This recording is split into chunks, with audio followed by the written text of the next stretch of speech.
আজকের এই এক্সপ্লেনারে আমরা এমন একটা টপিক নিয়ে আলোচনা করব যা সম্প্রতি সোশ্যাল মিডিয়ায় রীতিমতো ঝড় তুলেছে।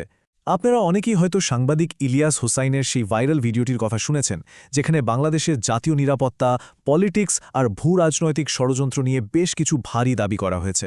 দেখুন, আমরা এখানে কোনো পক্ষ নিচ্ছি না, আমাদের উদ্দেশ্য হল একদম নিরপেক্ষভাবে মূল সোর্স কী বলছে সেটা ডিকোড করা।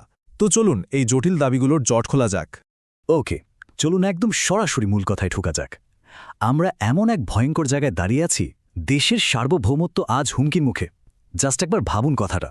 মূল ভিডিও থেকে নেওয়া এই ড্রামাটিক উক্তিটা শুনলেই বোঝা যায় বক্তা ঠিক কতটা অ্যালার্মিং একটা সিচুয়েশনের কথা বলতে চাইছেন। ওনার দাবি হলো ১৪০০ মানুষের জীবনের বিনিময়ে যে স্বাধীনতা আমরা পেয়েছি সেটা আজ লিটারালি ঝুঁকির মুখে। তো আজকের আলোচনার রোডম্যাপটা একদম সিম্পল। আমরা ৫টা ধাপে বিষয়গুলো বুঝব। ১. বিমান বাহিনীর সতর্কতা। ২. টিটিপি এবং রয়ের কানেকশন। ৩. কথিত রাজনৈতিক উদ্দেশ্য। ৪. পুলিশের অ্যালার্ট। আর ৫. আসন্ন জাতীয় সংকট। শুরুতেই আসা যাক প্রথম পয়েন্টে, বিমান বাহিনীর সতর্কতা বা এই যে গোয়েন্দা তথ্য ফাঁসের কথা বলা হচ্ছে সেটা নিয়ে। সূত্র অনুযায়ী পুরো ঘটনাক্রমটা শুরু হচ্ছে ঠিক এভাবে। ২০শে এপ্রিল সোশ্যাল মিডিয়ায় হঠাৎ করেই বাংলাদেশ বিমান বাহিনীর ভেতরে এক ধরনের চাপা উত্তেজনার খবর ভাসতে থাকে। এরপর টাইমিংটা খেয়াল করুন। ঠিক ২৩শে এপ্রিল চন্দন নন্দী নামের একজন ভারতীয় সাংবাদিক একটা রিপোর্ট করেন যে বিমান বাহিনীর ভেতরে বেশ কয়েকজনকে আটক করা হয়েছে। আর অবাক করা বিষয় হলো, ঠিক একই দিনে বাংলাদেশি সাংবাদিক জুলকারনাইন সায়ের খান, যিনি সামি নামেও পরিচিত, তিনি পাকিস্তানের সাথে ডিরেক্ট ফ্লাইট সাসপেন্ড করার একটা ওয়ার্নিং দেন। এই যে ১০ সংখ্যাটা দেখছেন, এটা কিন্তু খুব ক্রুশাল একটা ডিটেল। ভারতীয় সাংবাদিকের রেফারেন্স টেনে সোর্স এখানে স্পেসিফিক্যালি দাবি করছে যে তেহরিক-ই-তালেবান পাকিস্তান বা টিটিপি এর সাথে কানেকশনের সন্দেহে ঠিক ১০ জন বিমান বাহিনী সদস্যকে জিজ্ঞাসাবাদের জন্য আটক করা হয়েছিল। আর বলা হচ্ছে আরও নাকি বেশ কয়েকজন পালিয়েও গেছে। মুভিং অন টু সেকশন 2, এবার আমরা দেখব টিটিপি এবং রকে ঘিরে ঠিক কী ধরনের দাবি করা হয়েছে।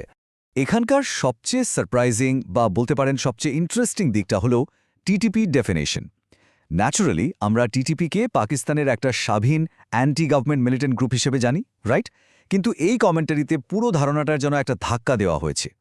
এখানে জোরালোভাবে বলা হচ্ছে টিটিপি আসলে কোনো স্বাধীন গোষ্ঠীই না, বরং এরা হলো ভারতীয় গোয়েন্দা সংস্থা রয়ের তৈরি করা একটা প্রক্সি ফোর্স। মানে রয় নাকি এদেরকে ফান্ডিং আর ট্রেনিং দিয়ে পাকিস্তানের বিরুদ্ধে ইউজ করে। আর ঠিক এখান থেকেই আসল লজিক্যাল প্রশ্নটা চলে আসে। যদি টিটিপি পাকিস্তানেরই একটা গোষ্ঠী হয়, যারা কিনা খোদ পাকিস্তান সরকারের বিরুদ্ধেই লড়ছে, তাহলে হঠাৎ করে তারা বাংলাদেশে কেন আসবে?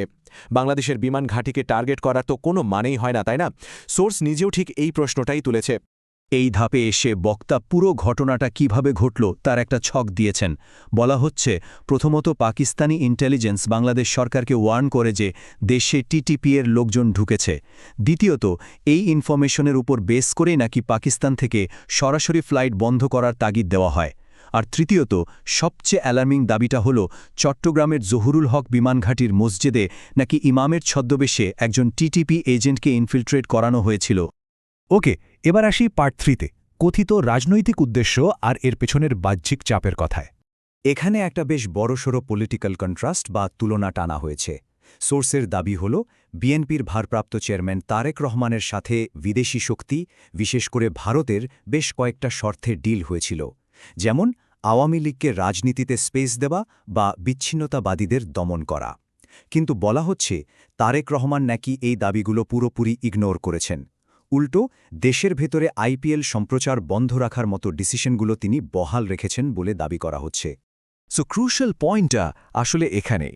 ধারাভাষ্যকার এখানে লিটারালি একটা মুভির প্লটের মতো ভয়াবহ এক ষড়যন্ত্রের ব্লুপ্রিন্ট তুলে ধরেছেন। ওনার দাবি হল, কথা না শোনার কারণে তারেক রহমানকে অ্যাসাসিনেট বা হত্যা করে দেশে একটা বিশাল অস্থিতিশীলতা আর মিলিটারি কু ঘটানোর ছক কষা হয়েছে।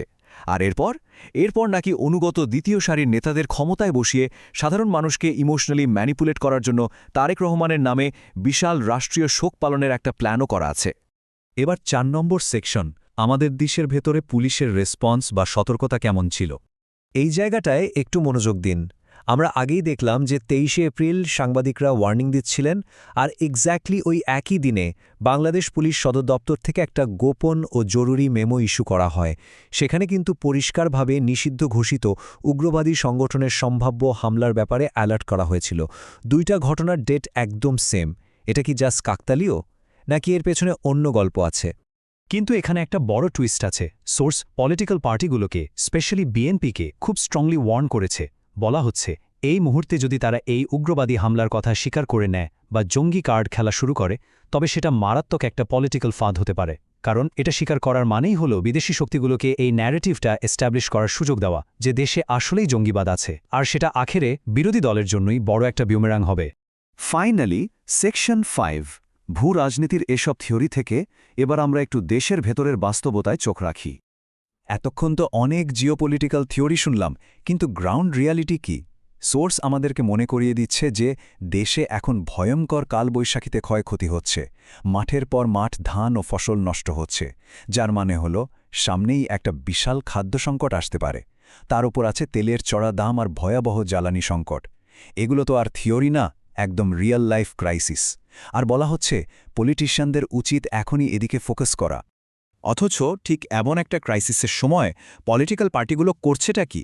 কমেন্টারিতে বেশ ফ্রাস্ট্রেশন নিয়েই বলা হয়েছে যে বিএনপি বা জামায়াতের মতো দলগুলো এখন নিজেদের ভেতরে সোশ্যাল মিডিয়ায় জাইমা রহমানকে নিয়ে ছোটখাটো মন্তব্য বা অনলাইন ড্রামা নিয়েই বেশি বিজি।